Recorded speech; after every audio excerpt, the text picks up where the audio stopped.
Pregnant kit হাতে দাঁড়িয়ে ললনা স্বামীর সামনে গিয়ে বলল, আমার পেটে আপনার বাচ্চা, অথচ বিয়ে হলো মাত্র 2 দিন। বিয়ের 2 দিনে কেউ প্রেগনেন্ট কিভাবে হয়? ললনার দিকে ব্রু কুচকে তাকালো নিহাল। ললনা নিহালের হাত ধরে বলল, বাজারে গিয়ে মিষ্টি নিয়ে আসুন, সবাইকে মিষ্টিমুখ করাতে হবে তো। আমার যে কী খুশি লাগছে। কিসের মিষ্টি? আমাদের বিয়ের মাত্র 2 দিন হলো, এর মধ্যে কেউ প্রেগনেন্ট কিভাবে হয়? এগুলো মানুষকে বললে তারা কি বলবে? আর আমি এটা বুঝি না, তুমি যে প্রেগনেন্ট এটা তোমাকে কে বলছে? দূর, আপনি দেখি কিছুই জানেন না। আমি শুনেছি বিয়ের পরে মেয়েরা প্রেগনেন্ট হয়। আমাদের তো বিয়ে হয়েছে, তাহলে আমি প্রেগনেন্ট হব না? দেখুন, বিয়ের আগেই আমি এই প্রেগনেন্ট কিট নিয়ে রেখেছি আমার কাছে। আপনি তাড়াতাড়ি বাজারে যান, আমার এতদিনের স্বপ্ন সত্যি হচ্ছে। আমার মা হওয়ার কত স্বপ্ন জানেন আপনি? আমার যে কী খুশি লাগছে আপনাকে বলে বোঝাতে পারবো না। কম বয়সী মেয়েকে বিয়ে করলে যা হয়। ললনার বয়স মাত্র 16 বছর। ললনার সাথে পারিবারিকভাবেই বিয়ে হয় নিহালের। বিয়ের প্রথম রাত থেকে নিহালের জীবনের 12টা বাজিয়ে দিচ্ছে মেয়েটা। একে তো বয়স কম, তার উপর বোকাশোকা কথা বলে। নিহালের ধৈর্য শক্তি একটু বেশি থাকায় এই মেয়েকে সে এখনও সহ্য করছে। নিহালের বয়স 25, বাবার অফিসে দেখাশোনা করছে। মা বাবার একমাত্র ছেলে নিহাল। মা বাসায় সব সময় একা থাকে, তাই ছেলেকে বিয়ে করিয়ে এনেছে যাতে ছেলের বউয়ের সাথে গল্পগুজব করে সময় কাটাতে পারে। ওনার জন্য ছেলের বউ হিসেবে ললনা ঠিকঠাক। সে এই বাড়িতে আসার পর থেকে বাড়ির চেহারা পরিবর্তন হয়ে গিয়েছে। ফ্ল্যাশব্যাক থেকে ঘুরে আসা যাক। বাসের ঘরে নববধূর সাজে বসে আছে ললনা, অপেক্ষা স্বামীর জন্য। কিন্তু ঘুমে তার চোখ বন্ধ হয়ে আসছে। নিহাল এখনও বাসর ঘরে প্রবেশ করেনি। কিছু সময় পরে দরজা খুলে ভিতরে আসে নিহাল। নিহাল খাটের উপর এসে বসতেই ললনা নিজের ঘুমটা খুলে বলল, এত সময় লাগে? আমি কখন থেকে বসে আছি, ঘুমের জন্য চোখে কিছু দেখছি না, আর উনি এখন আসছে। ললনার কথা শুনে ভ্যাবাচাকা খেয়ে বসে নিহাল। বাসর রাতে স্বামীর সাথে কেউ এভাবে কথা বলে? সালামও দেয়নি। নিহাল বলল, আজ আমাদের প্রথম রাত।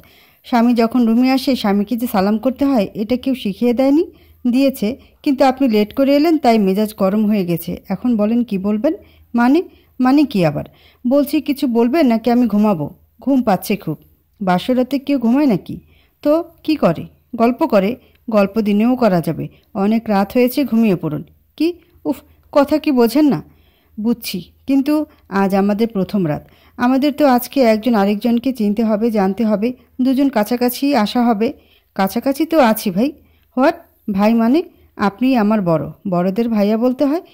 আমি তোমার স্বামী, স্বামীকে কেউ ভাইয়া বলে? দূর মেয়া, আপনার সাথে কথা বলে আমার ঘুমের লস হচ্ছে। আমি ঘুমাই। শুভরাত্রি। এই কথা বলে ললনা বালিশের মধ্যে মাথা রেখে ঘুমিয়ে পড়ে। নিহাল মেয়েটার কাজ কারবার দেখে অবাক হচ্ছে। বাসর রাত নিয়ে তার কত স্বপ্ন ছিল, এভাবে সব শেষ হয়ে যাবে নিহাল যেন কিছুতেই মেনে নিতে পারছে না। কি আর করার, নিহাল পাশের বালিশে মাথা রেখে ঘুমানোর চেষ্টা করে, কিন্তু ঘুম যেন তার চোখ থেকে বিলুপ্ত হয়ে গিয়েছে। মা বাবা এ কার সাথে বিয়ে দিল তার? নিজের জন্য আফসোস হচ্ছে নিহালের। এগুলো ভাবতে ভাবতে একটা সময় ঘুমিয়ে পড়ে নিহাল। কিছু সময় পরে ঘুম ভেঙে যায়। ঘুম ঘুম চোখে তাকিয়ে দেখে নিহাল ফ্লোরের উপরে পড়ে আছে। সাথে সাথে চমকে ওঠে নিহাল, আর ভাবতে থাকে সে তো রাতে খাটের উপরে ছিল, তাহলে সে ফ্লোরের উপরে কিভাবে এলো? নিহাল এবার বিছানায় তাকাতেই দেখে ললনা মাথা যেখানে থাকার কথা সেখানে নেই। নিহাল বুঝতে পারে রাতে এ মেয়ে ঘুমের মধ্যে নিহালকে ফেলে দিয়েছে। নিহাল বিরক্ত হয়ে ফ্রেশ হতে চলে গেল। তখনই ওয়াশরুমের দরজার শব্দ করতে থাকে ললনা। ওয়াশরুম থেকে বের হন তাড়াতাড়ি, এতক্ষণ লাগে? অথচ 1 মিনিটও হয়নি নিহাল ওয়াশরুমের ভিতরে গিয়েছে। নিহাল দরজা খুলে দিয়ে বলল, কি হয়েছে? এত ডাকাডাকি কিসের? আমি ওয়াশরুমে যাব, বের হন। আমি আগে ফ্রেশ হয়ে নিই, তারপর যাবে। না, আগে আমি। বের হবেন নাকি মাকে ডাক দেব? যাকে ইচ্ছে ডাকো। মা মা বলে চিৎকার দিতে থাকে ললনা। তখনই নিহালের আম্মু এসে রুমের দরজার মধ্যে শব্দ করে। বলবো মাকে গিয়ে? দূর। এই কথা বলে ওয়াশরুম থেকে বের হয়ে যায় নিহাল, আর ললনা ভিতরে চলে যায়। নিহাল গিয়ে দরজা খুলে দিতেই মা বলল, কি রে, কি হয়েছে? কিছু হয়নি। এই কথা বলে রুম থেকে বের হয়ে যায় নিহাল। বর্তমান, শোনো, এগুলো কাউকে বলতে যেও না, না হলে সবাই হাসাহাসি করবে তোমাকে নিয়ে। তোমার সাথে এখনও আমার কিছুই হলো না, আর তুমি বলছো তুমি প্রেগনেন্ট। কিছু হয়নি মানে? আমাদের তো বিয়ে হয়েছে। বিয়ে হলেই তো মেয়েরা প্রেগনেন্ট হয়। শুধুই বিয়ে হলে প্রেগনেন্ট হয় না, দুজনকে একসাথে থাকতে হয়। আমরা তো একসাথেই থাকি। এই মেয়ের কথা শুনে নিহালের ইচ্ছে করছে নিজের চুল নিজে ছিঁড়ে ফেলতে। যেখানে এখনকার বাচ্চারা এত আপডেট, সেখানে এই মেয়ে এত বোকা কিভাবে? মলিন কণ্ঠে নিহাল বলল, আমরা যেভাবে থাকি আমি সেটার কথা বলছি না। স্বামী স্ত্রী যখন নিজেদের মধ্যে ভালোবাসা আদান প্রদান করে, যখন তাদের মধ্যে ফিজিক্যাল সম্পর্ক হয়, তখন একটা মেয়ে প্রেগনেন্ট হয়। আপনার এত শক্ত কথা আমি বুঝি না। আমি প্রেগনেন্ট হতে চাই। আগে নিজেকে সামলাতে শিখতে হয়, তারপর বাচ্চা সামলাবে। তুমি নিজেই তো এখনও একটা বাচ্চা। কি? আমি বাচ্চা? মা, ও মা, মা মা বলে চিৎকার দিতে শুরু করে ললনা। তখনই নিহালের আম্মু শারমিন বেগম এসে বলল, বৌমা কি হয়েছে তোমার? নিহাল কিছু বলছে নাকি? মা, আমি নাকি এখনও বাচ্চা? কে বলেছে তুমি বাচ্চা? তুমি তো অনেক বড় হয়েছো। আপনার ছেলে বলছে আমি নাকি এখনও বাচ্চা। আমি ওনাকে বলছে আমাকে এই কথা বলতে নিহাল ললনার মুখ চেপে ধরে মাকে বলল, মা তুমি এখন যাও তো। শারমিন বেগম একটা মুচকি হাসি দিয়ে চলে গেল। নিহাল ললনার মুখ থেকে হাত সরিয়ে বলল, আজব তো, মাকে এটা বলতে চাইলে কেন? মা আমাকে কি মনে করতো? আমার কি মান ইজ্জত কিছু রাখবে না? আমি আবার কি বলছি? মাপ চাই, তোমার মুখটা কিছুক্ষণের জন্য বন্ধ করে রাখো, আমি আর নিতে পারছি না। নিহালের রাগী চেহারা দেখে ললনা এবার কান্না শুরু করে দিল। আবার কান্না করছো কেন? আপনি আমাকে রাগ দেখাচ্ছেন? আমি থাকবো না আর এখানে। আমার বাবাও আমাকে এভাবে রাগ দেখিয়ে কথা বলেনি কখনো। আপনি পচা। আচ্ছা সরি। সরি বললে হবে না, কান ধরে উঠবোস করুন। না হ্যাঁ, না হলে আমি মায়ের কাছে বিচার দেব। কপাল খারাপ হলে যা হয়। নিহাল গিয়ে দরজা বন্ধ করে কান ধরে উঠবোস করল। নিহালের এমন অবস্থা দেখে খিলখিল করে হেসে দেয় ললনা। ললনা বলল, হইছে, আর উঠবোস করতে হবে না, বিকালে আমাকে নিয়ে পার্কে যেতে হবে। আচ্ছা ঠিক আছে, এই তো গুড বয়। নিহাল রুম থেকে বের হয়ে চলে গেল। দেখতে দেখতে বিকেল হয়ে গেল। দুজনে পার্কে চলে গেল। নিহাল ললনাকে বলল, কিছু খাবে? হ্যাঁ। কি খাবে? চুমু। কথাটা শুনে নিহাল চমকে ওঠে। এখানে কত মানুষ দেখছো, আর এত খাবার থাকতে তোমার আবার চুমু খেতে মন চাইলো কেন? চুমু খেলে নাকি প্রেগনেন্ট হয়? আমাকে চুমু দেন, আমি মা হতে চাই। তোমাকে এসব আবল তাবল কথা কে বলে? আপনি আমাকে চুমু দিবেন নাকি আমি এখন কান্না শুরু করব? এই কথা বলে ললনা কান্না শুরু করে। তখনই একটা লোক এসে বলল, কি হয়েছে, কান্না করছেন কেন? নিহাল লোকটার কাছে গিয়ে বলল, ভাই কিছু হয়নি, ও আমার স্ত্রী, আপনি যান। আপনি বললে হবে নাকি? আমার তো মনে হচ্ছে আপনি এই মেয়েকে কিডন্যাপ করেছেন। তখন লোকটা ললনার কাছে গিয়ে বলল, ওই ছেলেটা তোমাকে কিডন্যাপ করছে নাকি? না। তাহলে ছেলেটা তোমার কি হয়? আমার স্বামী। ও, তাহলে কান্না করছো কেন তুমি? আমি একটা জিনিস খেতে চাইছি, আমাকে দেয় না। লোকটা নিহালের কাছে গিয়ে বলল, আরে ভাই, বউ একটা জিনিস খেতে চাইছে, সেটাও দিতে পারলেন না? টাকা নেই নাকি? ললনা বলল, এটা দিতে টাকা লাগে না। কি দিতে টাকা লাগে না? চুমু। লোকটা চোখ বড় বড় করে তাকালো ললনার দিকে। ললনা আবার বলল, আমি প্রেগনেন্ট হতে চাই, তাই ওনাকে বলছি আমাকে একটা চুমু দিতে। লোকটা নিহালের কাছে এসে বলল, ভাই চুমু দিয়ে বউকে শান্ত করুন, না হলে সবাইকে এসব বলে বেড়াবে বাচ্চা মেয়ে। এই কথা বলে লোকটা একটা মুচকে হাসি দিয়ে চলে গেল। এদিকে নিহাল নিজের রাগ কন্ট্রোল করে আশেপাশে তাকিয়ে ললনার গালে একটা কিস করলো। ললনা হুড়রে বলে একটা চিৎকার দিয়ে নিহালকে বলল, আমি মাকে গিয়ে খুশির খবরটা দিয়ে আসি। এই কথা বলে ললনা দিল এক দৌড়। নিহাল দাঁড়িয়ে ভাবছে, এই মেয়ে যদি মাকে গিয়ে সত্যি সত্যি বলে দেয় তাহলে তো আমি আর মুখও দেখাতে পারবো না মায়ের সামনে। নিজের সম্মান বাঁচাতে লাগা দৌড় নিহাল। ললনার পিছন পিছন নিহালও চলে গেল। এই মেয়ে যদি বাসায় গিয়ে বলে দেয় সে চুমু খেয়ে প্রেগনেন্ট হয়েছে, তাহলে বাসায় আর কাউকে মুখ দেখানো যাবে না। এই মেয়েকে দিয়ে বিশ্বাস নেই। নিহাল নিজের সম্মানের কথা চিন্তা করে ললনার পিছনে ছুটল। পার্ক থেকে বাইরের দূরত্ব তেমন একটা বেশি দূরে না, হেঁটে গেলে 7-8 মিনিটের রাস্তা। কিন্তু এই মেয়ে চুমু খেয়ে যে পরিমাণ খুশি হয়ে দৌড় দিয়েছে, মনে হয় 5 মিনিটে পৌঁছে যাবে। নিহাল মেয়েটার পেছনে ছুটল। এই মেয়েকে কিভাবে বোঝাবে যে চুমু খেলে কেউ প্রেগনেন্ট হয় না? নিহাল আর ললনার দূরত্ব তেমন একটা বেশি নেই। এমন সময় কিছু একটার সাথে ধাক্কা খেয়ে রাস্তার মধ্যে পড়ে যায় নিহাল। নিহালকে পড়ে যেতে দেখে ললনা আর সামনে না গিয়ে দৌড়ে আবার নিহালের কাছে ফিরে আসে। আপনি ব্যথা পেয়েছেন? নিহাল উঠে দাঁড়ালো। ফ্রিজ ডালা রাস্তা, পড়ে গিয়ে হাতের কুনি দিয়ে রক্ত পড়তে শুরু করলো। তখনই সাথে সাথে ললনা নিজের ওড়না ছিঁড়ে নিহালের হাতে বেঁধে দিয়ে রক্ত পড়া বন্ধ করে। ললনার হাসি মুখ কালো হয়ে গিয়েছে। আপনি আর কোথাও ব্যথা পেয়েছেন? না। আপনি কি বাচ্চা দেখে দৌড় দিতে পারেন না?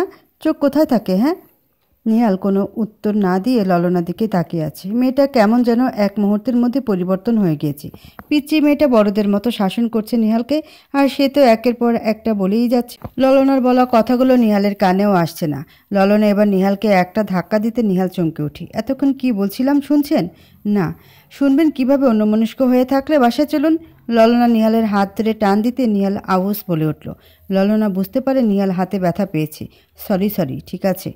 এবার দুজন বাসায় চলে গেল। বাসায় যেতেই নিহালের হাতে ব্যথা দেখে উনি বলল, কি রে, গেলি ভালো, হাতে কি হয়েছে? নিহাল কিছু বলতে যাবে তার আগে ললনা বলল, মা আপনার ছেলে এখনও বাচ্চাদের মতো হাঁটতে গিয়ে পড়ে গিয়েছে, আর সবসময় অন্যমনস্ক হয়ে থাকে, কিছু বলে শুনেও না। নিহাল মনে মনে ভয় পাচ্ছে। কখন জানি মেয়েটা বলে দেয় সে চুমু খেয়ে প্রেগনেন্ট হয়ে গিয়েছে। এটা বলে দিলে তো সর্বনাশ হয়ে যাবে। কিন্তু ললনা এগুলো কিচ্ছু বলল না। ললনা নিহালকে নিয়ে নিজেদের রুমে চলে গেল। এবার সে নিজের হাত বেঁধে দেওয়া ওড়নার অংশটা খুলে দিয়ে বলল, ভাগ্যিস বাংলা সিনেমা দেখছিলাম, তাই হঠাৎ করে ওড়না ছেঁড়ার অংশ মনে পড়ে গেল। রাখো তো তোমার সিনেমা। এই সিনেমা দেখি তোমার মাথায় সব সময় উল্টাপাল্টা কথা ঘুরপাক খায়। আমাকে রাগ দেখাচ্ছেন? আপনার সাহস তো কম না। কই, আমাকে ধন্যবাদ দিবেন তা না। তোমার জন্য তো আমার এই অবস্থা হয়েছে। আমি আপনাকে ঠেলে ফেলে দিয়েছিলাম, হয়তো আমাকে দোষ দিবেন না তো। তোমাকে ধরতে গিয়ে তো আমি পড়ে গেছি। আপনার সাথে কি আমি লুকোচুরি খেলছিলাম যে আপনি আমাকে ধরতে আসলেন? তোমার সাথে কথা বলে আমি পারবো না। বুঝতে হবে। আমাকে একটু একা থাকতে দাও এখন। আমি খাবার আর মেডিসিন নিয়ে আসছি, খেয়ে একবারে ঘুমিয়ে পড়বেন, ওকে? ঠিক আছে। তারপর ললনা বাইরে গিয়ে নিহালের জন্য খাবার আর কিছু ওষুধ নিয়ে এলো। তারপর খাবার খেয়ে ওষুধ খায় নিহাল। আর তার কিছু সময় পরে ঘুমিয়ে পড়ে নিহাল। বুকের উপর ভারী কিছু অনুভব করতেই ঘুম ভেঙে যায় নিহালের। নিহাল ঘুম ঘুম চোখে তাকিয়ে দেখে ললনা নিহালের বুকে মাথা রেখে ঘুমিয়ে আছে। নিহাল ললনার ঘুমন্ত চেহারা দেখে কিছুক্ষণ তাকিয়ে থাকে। কি নিষ্পাপ লাগছে মেয়েটাকে। ললনার মুখের সামনে পড়ে থাকা চুলগুলো সরিয়ে দেয় নিহাল। কিছুক্ষণ মায়াবী চেহারা দেখে তাকিয়ে থাকতে থাকতে একটা সময় আবার ঘুমিয়ে পড়ে নিহাল।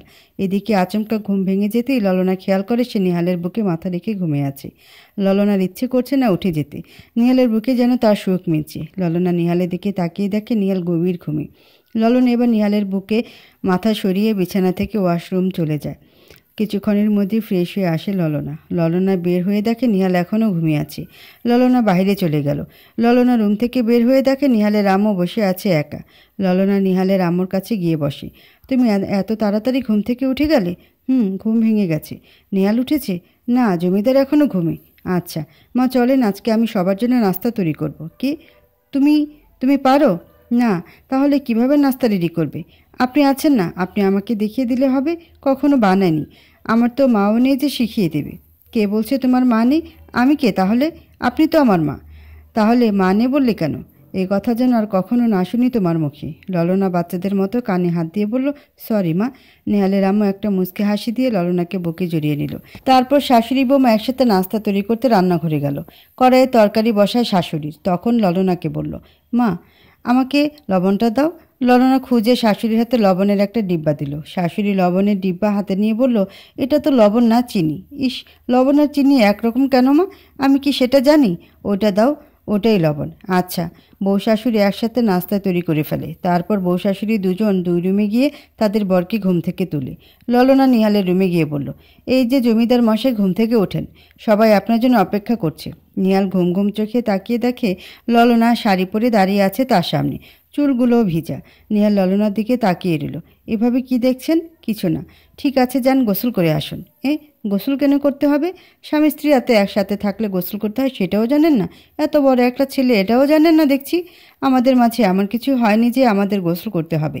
একসাথে থাকলে যে গোসল করতে হয় সেটা তোমাকে কে বলেছে? কে বলবে আবার? আমি জানি, জেনে আমাকে উদ্ধার করছো। এবার গোসল করে আমাকে উদ্ধার করুন। সকাল থেকে না খেয়ে আছি, পেটের ভিতর ইঁদুর দৌড়াদৌড়ি করছে। খেয়ে নিলেই তো পারতে। ইস, জামাইকে রেখে স্ত্রীকে খেতে হয় না, আগে নিজের স্বামীকে খাওয়াতে হয়। বাবা, আর সূর্য কোন দিক দিয়ে উঠল? হঠাৎ এত পরিবর্তন? সূর্য আগের জায়গায় উঠেছে। আপনি লোকটা একটু বেশি কথা বলেন। এই কথা বলে ললনা নিহালকে ঠেলে ওয়াশরুমের ভিতরে পাঠিয়ে দেয়। নিহাল ওয়াশরুমের ভিতরে যেতেই অবাক হয়ে যায়। তাড়াতাড়ি করে ওয়াশরুমের দরজা খুলে বেরিয়ে আসে। এসে ললনার হাত চেপে ধরে বলল, ওয়াশরুমের ভিতরে কি অবস্থা করে রেখেছ? তোমার এসব ময়লা কাপড় কে পরিষ্কার করবে? এভাবে কেউ ছড়িয়ে ছিটিয়ে রাখে? এত বড় হয়েছে অথচ একটা কাজ কিভাবে করতে হয় সেটাও জানো না? ললনা নিহালের মুখের দিকে তাকিয়ে বলল, এত রাগ দেখাচ্ছেন কেন? দেখতেই যখন পাচ্ছেন এগুলো ধুয়ে দিলে কি হতো? তোমার জামা কাপড় আমি কেন ধুয়ে দিব? কারণ আপনি আমার স্বামী। এত কথা না বলে এগুলো ধুয়ে দেন। আমার ঠেকা পড়েনি। ওকে, আমি মাকে গিয়ে বলছি আপনি যে আমাকে পাবলিকের সামনে চুমু দিয়েছেন। কি? তুমি বললে সেজন্য দিয়েছি? এটা তো জানে না। ঠিক আছে, আমি যাচ্ছি আর মাকে গিয়ে বলছি এই কথা বলে ললনা যখন সামনের দিকে পা বাড়ালো তখনই নিহাল ললনার হাত ধরে বলল, আচ্ছা ধুয়ে দিচ্ছি। ললনা একটা মুচকে হাসি দিয়ে বলল, গুড বাই। নিহাল ওয়াশরুমের ভিতরে গিয়ে ললনা জামা কাপড় ধুয়ে নিজে গোসল করে বের হয়ে এলো। তারপর নাস্তা খাওয়ার জন্য খাবার টেবিলে গিয়ে বসে। তখন মা সবাইকে উদ্দেশ্য করে বলল, আজকের নাস্তা তৈরি করেছে ললনা, খেয়ে দেখো কেমন হয়েছে। নিহাল একটা ঢোক গিলে খাবারের দিকে তাকিয়ে মনে মনে ভাবে, আল্লাহই ভালো জানে এই মেয়ে খাবারের কি অবস্থা করছে। এগুলো ভাবতে ভাবতে খাবার মুখে নিয়ে কিছুক্ষণ চুপচাপ বসে থাকে নিহাল। তখনই ললনা নিহালকে বলল, খাবার কেমন হয়েছে? খুব ভালো। এই কথা বলে নিহাল আরেকটু খাবার খেয়ে উঠে নিজের রুমে গিয়ে দরজা বন্ধ করে জোরে একটা চিৎকার মেরে এক গ্লাস পানি খেয়ে জিম ধরে বসে থাকে। ঝালের চোটে নিহালের চোখ দিয়ে পানি পড়তে শুরু করে। এদিকে নিহালের বাবা মুখে খাবার তুলতেই মুখ থেকে বের করে ফেলে দিয়ে বলল, মরিচ কি আর বাসায় ছিল না? এত কম হলো কেন? বৌমাকে তো আমি মরিচ দিতে বলছিলাম, ও তো দিয়েছে বলল। খেয়ে দেখো। উনি খাবার মুখে নিয়ে এক গ্লাস পানি খেয়ে ললনাকে বলল, বৌমা, তুমি আমি যাওয়ার পরে আবার মরিচের গুঁড়া দিয়েছিলে? হ্যাঁ, খাবারের কালার কেমন সাদা সাদা হয়েছিল, তাই মরিচের গুঁড়ো দিয়ে কালার ঠিক করেছি। এবার তুমি একটু মুখে নিয়ে দেখো। ললনা একটু মুখে নিয়েই ফেলে দিল। ললনার চোখ দিয়ে পানি চলে এলো ঝালে। হঠাৎ মনে পড়ল নিহালের কথা। নিহাল কোনো শব্দ না করে খেয়ে উঠে চলে গেছে। নিহাল ঠিক আছে তো, নাকি অজ্ঞান হয়ে গিয়েছে? ললনা আর কাউকে কিছু না বলে নিহালের রুমে চলে গেল। ওখানে গিয়ে দেখে নিহাল খাটের উপরে বসে আছে। তখনই ললনা নিহালের কাছে গিয়ে বলল, আপনি ঠিক আছেন তো? এগুলো আপনি খেতে গিয়েছেন কেন? এত ঝাল হয়ে যাবে আমি বুঝতে পারিনি। নিহাল ললনার দিকে তাকিয়ে বলল, সমস্যা নেই, তুমি এগুলো ভালোবেসে আমাদের জন্য রান্না করছো। ঝালটা বড় না, তুমি চেষ্টা করেছো সেটাই অনেক। ললনা নিহালকে প্রথমবারের মতো শক্ত করে জড়িয়ে ধরে। নিহালও ললনাকে জড়িয়ে ধরে। বোকা মেয়েটা কেমন চেঞ্জ হয়ে গিয়েছে ইতিমধ্যে। নিহাল আর ললনার সম্পর্ক আরও গভীর হয়ে ওঠে। দুজন দুজনকে ভালোবাসতে শুরু করে। এইভাবে কেটে গেল বেশ কয়েকদিন। একদিন নিহাল অফিসে কাজ করছে, হঠাৎ নিহালের আম্মু ফোন দিয়ে জানায় ললনা অজ্ঞান হয়ে গিয়েছে। কথাটা শুনে নিহাল অফিস থেকে বাসায় চলে যায়। নিহাল বাসায় গিয়ে দেখে ডাক্তার ললনাকে দেখছে। নিহাল বলল, ডাক্তার সাহেব, আমার স্ত্রীর কি হয়েছে? ভয় পাওয়ার কিছু নেই, মিষ্টি খাও, তুমি বাবা হতে চলেছ। কথাটা শুনে নিহালের মুখে হাসি ফুটে ওঠে। নিহাল ললনার দিকে তাকিয়ে দেখে ললনার মুখেও মুচকি হাসি। সবাই চলে যাওয়ার পরে নিহাল ললনার পাশে বসতেও ললনা নিহালকে জড়িয়ে ধরে বলল, আজ আমি সত্যিই অনেক খুশি। আমিও অনেক খুশি। এই কথা বলে নিহাল ললনার কপালে একটা চুমু খায়। তারপর কেটে যায় কয়েক মাস। হঠাৎ ললনার ব্যথা শুরু হয়ে গেল। ললনা বিছানায় শুয়ে কান্না করছে। ললনার কান্নার শব্দ কানে আসতে নিহাল চোখ খুলে তাকিয়ে দেখে ললনা কান্না করছে।